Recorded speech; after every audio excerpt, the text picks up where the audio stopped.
Good morning everyone. अब आज हामी चाहिँ टक्कसँगले गइरहेको छौँ कहाँ भन्दाखेरि सर्लक्क फुटबल म्याच हेर्नु, फाइनल हेर्नु पूर्वतिर। हामीसँग हुनुहुन्छ हाम्रो लाउरे दाई, अनि यता जोसेफ दाई, यता हाम्रो आदर्श हेलो पनि गर्दैन त्यहाँ आम्बो सिधै थम्चेक। ल अब हामी बिस्तारै एकछिनमा गएर एकछिन घुम्छौँ। टक्कसँग जान आँटेको कहाँ दाई? हामी कहाँ जान आँटेको दाई? फुटबल हेर्नु होइन? हाम्रो ल यता हाम्रो विशेष अतिथिमा हुनुहुन्छ हाम्रो लाउरे दाई। किचन नछिर्यो मलाई मार्छ। अहिले यहाँ थकाली हाउसमा बसिरहेको छौँ हामी एप्स जानुलाई। चट्टसँगले हामी चाहिँ होइन एप्सको पर्खाइमा बस्यौँ अनि टक्कसँगले एप्स हान्यौँ होइन। एप्स हानेको चाहिँ हल्का देखाउन मन लागेन किनभने हल्का बिल्ला हुन्छ भनेर होइन।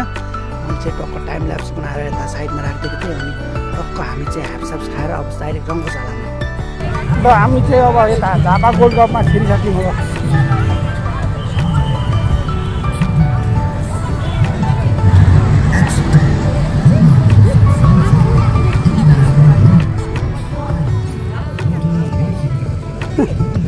टिकट हानिसक्यौँ।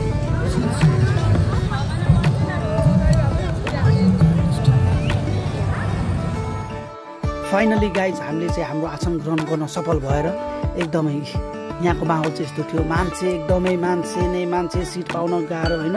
कतिले त टिकट काटेर पनि पुरो पछि भुइँमा बसेर पनि हेर्नुभयो। हाम्रो चाहिँ टक्कसँगले आफ्नो सिट सुरक्षित गर्न सफल भयौँ।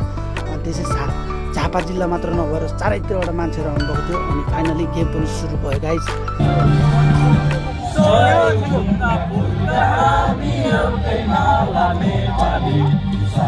बम्बई फैलिएका मिची महाकाली सायुथुङ्गा फुलका हामी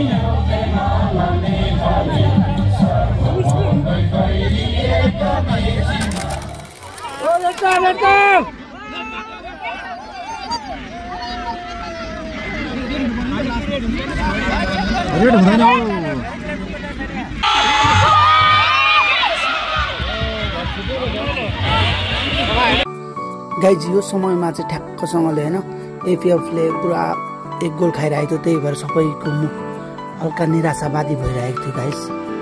हल्का माया लाग्दो अवस्थामा टक्कसँगले हेर्न सक्नुहुन्छ तपाईँहरूले। सबैजना नुन खाएर चोक्राको जस्तो ओएमजी।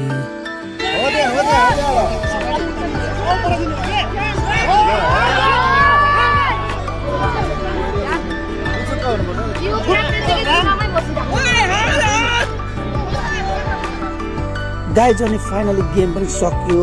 एपिएफ एक गोलले गरेर हार्यो होइन। एकदमै नराम्रो लाग्यो। एपिएफलाई सपोर्ट गर्नु गएको हामी तर हारिहाल्यो, केही पनि छैन।